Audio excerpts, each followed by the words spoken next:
You live here? Yes. Well, maybe you know what a zombie is. When a person dies and buried, seems to certain voodoo priests who have the power to bring him back to life. Horrible. It's worse than horrible because a zombie has no will of his own. You see them sometimes walking around blindly with dead eyes, following orders, not knowing what they do, not caring. You mean like Democrats? Decided to come down Why to you're here? Did you say that? That's what I said. Yeah, you're the one who doesn't know why you're here. Okay, no, I know why I'm here. I know exactly why I'm here. This lady says I don't know why I'm here. Okay, okay, let me tell you why I'm Why are here. you here? Your question is, why are you here? Right. So you want to know why I'm here? Yeah. I'm here to film people who obviously have been misled by the media and have no idea exactly what's going on. Okay. Thank you. Yeah.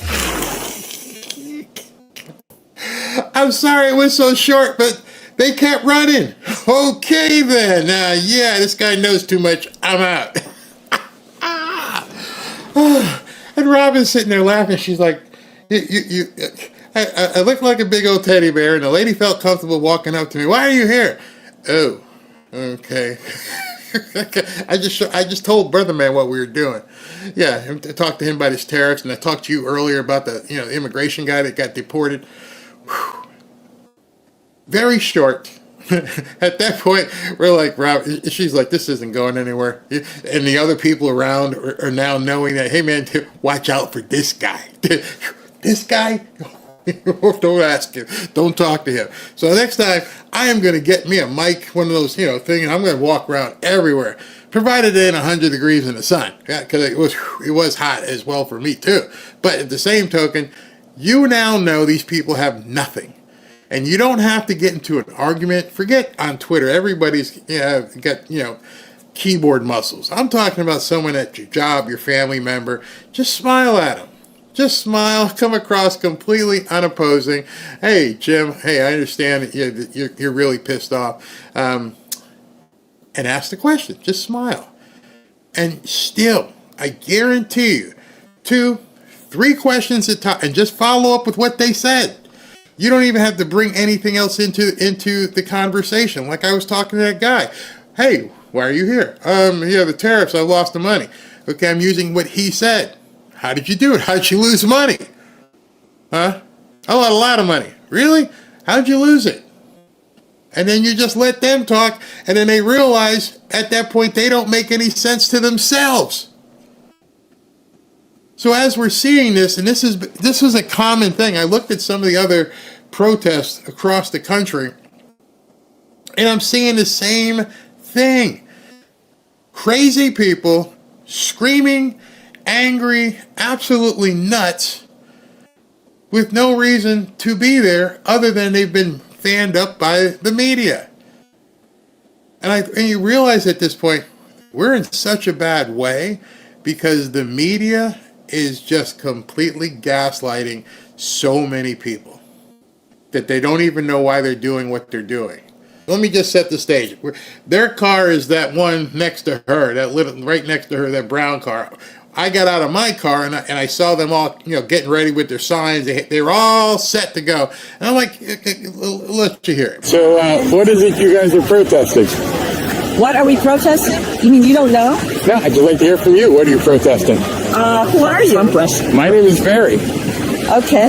This says it all. Say it. So what exactly are you protesting? We are protesting the tariffs. We are protesting the disappearances of people who are here legally. Disregarded. People legally have disappeared? Yeah. Yes. Legal resident. Permanent residents. What legal residents have disappeared? Okay. Come on, let's go. Oh, you guys don't want to talk? Are you some news agency? I'm just asking you. Newspaper. Where are you guys from? The government has already conceded that they... Boynton. Where are you from? Same. Oh, okay. Nothing to say.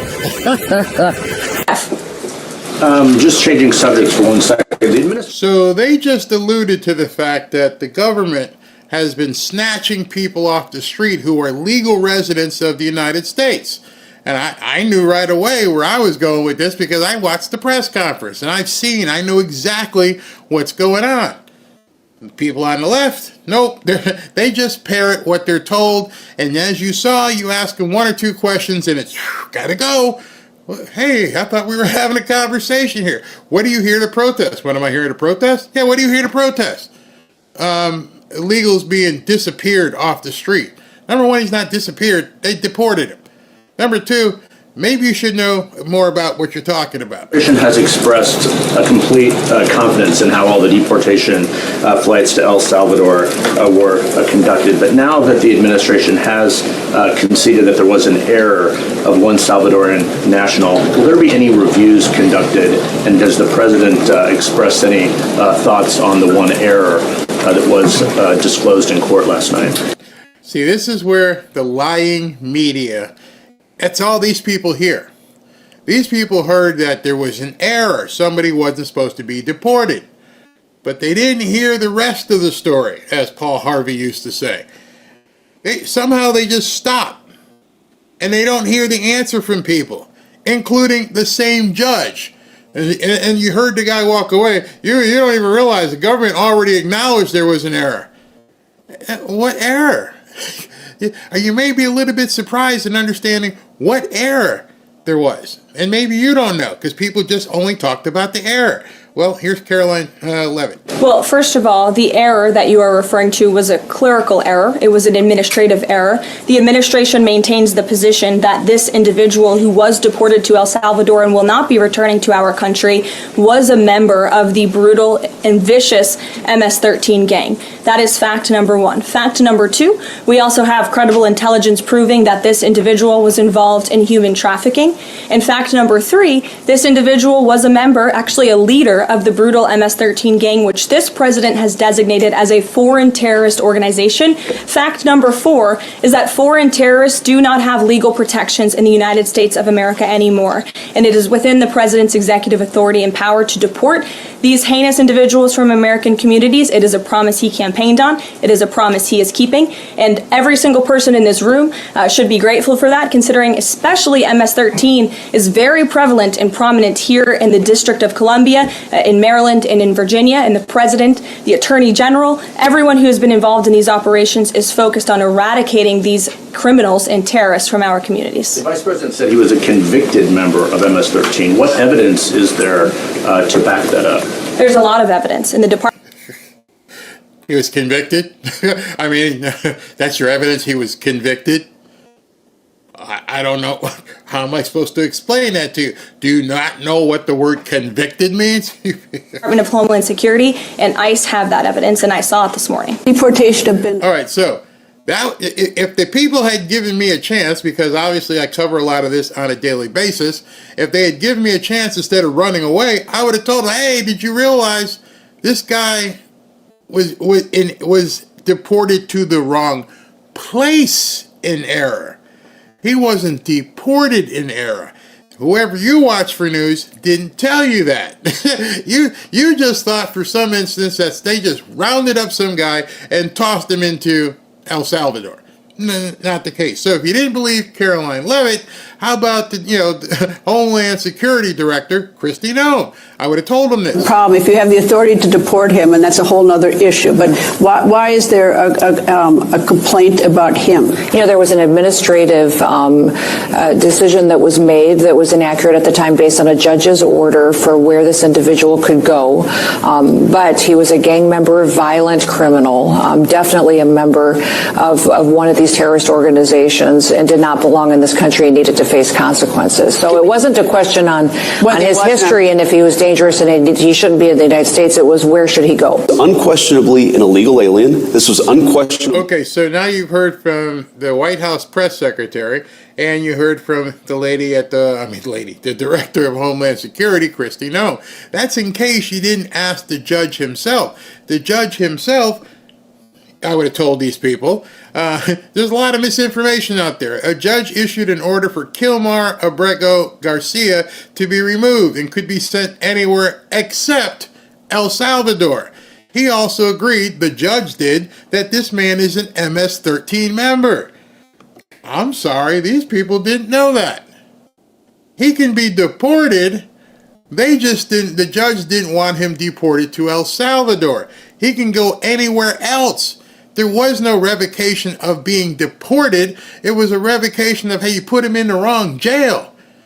So at that point, you know, they're going to say, hey, where can we send him? And I loved what Caroline Levitt said. I don't know if you guys heard what she said when the judge said, you got to be back here by Monday. And he's like, well, then maybe you need to call El Salvador.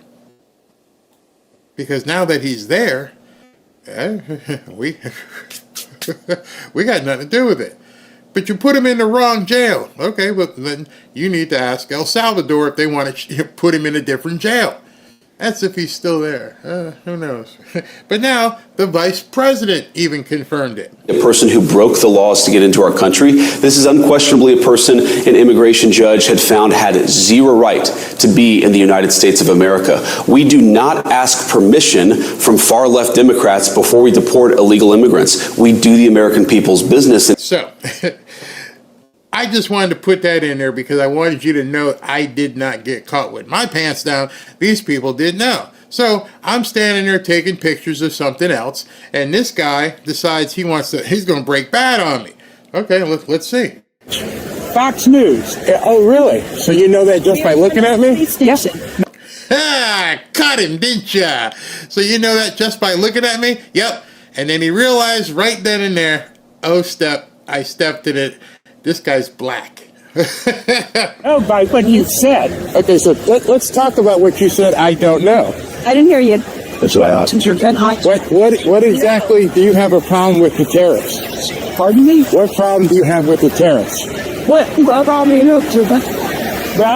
one problem is I've lost a whole lot of money. How?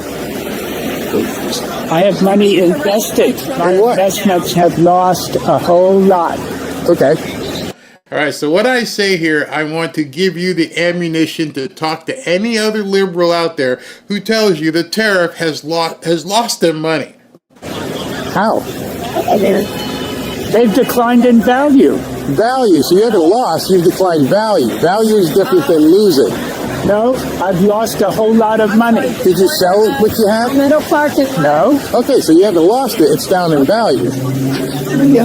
There's a difference between losing, like if you had a house and the value of the house went down, you still own the house, so the potential is to make that money, that value back. Is that not correct? Right. You didn't sell the asset, you still have that asset. That's right. All right. Don't have the asset. Exactly, that's what I was trying to say.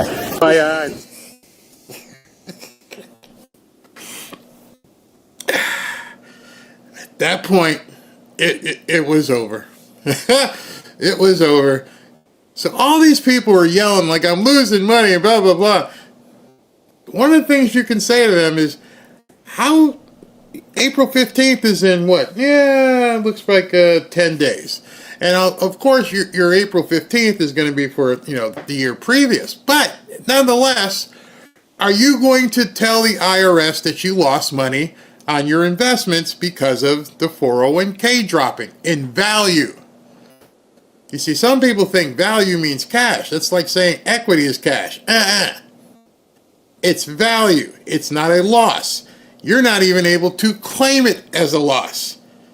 See, even people on Twitter are sitting there talking. If you don't know economics, you just end up letting yourself look stupid. I lost a whole lot of money. You still have it, don't you? And that's when it clicked in his head. Like, oh shit, I'm stuck. Yeah, you still have it. You haven't lost anything. Because it is not legal to say that you lost. Barry, how can you prove that? Well, maybe if people knew the IRS laws, they would understand they're making fools of themselves. So Barry decided I would pull it up in a very easy way for you to understand, and I put it into Grok. Let me show you how the question I asked Grok. What allows you, if you didn't know this, you're about to learn something. What allows you to declare a loss on an investment to the IRS? The very first thing, where's that drum roll from Tommy? The very first criteria to declare a loss on an investment to the IRS, you generally need to have a realized loss, not the Kamala Harris type unrealized, a realized loss which only occurs when you sell or dispose of an investment for less than your adjusted basis, typically what you paid for it. So if you didn't sell the stock, if you didn't empty your 401k, if you didn't sell your house, and then you actually realized a loss, it actually happened, then it's not a loss. Because otherwise you wouldn't have it anymore. You cannot declare loss in the eyes of the IRS, which you people seem to love, if you still have the asset. You understand the difference there? I lost money. No, you didn't. You lost value. Those two things are not the same. Having been in real estate for a long time, I know. Because you cannot write off loss of value until you sell something and you decide you're going to depreciation tables and all this other stuff. But in any event, that's not the case here. Brother man there was talking, and I said, "You still have it, don't you?" And something clicked where he realized, "Oh shit, I'm stuck." "Yeah, I still have it." And he turned away. There was nothing else to talk about at that point. He's been had on camera. I lost a whole lot of money. Did you? Did you? You're on camera telling people that you lost money when you didn't. It wasn't realized. So what's the difference, Barry, between realized and unrealized? Realized is I have, the Trump knife. And I gave a collector $10,000 for this knife.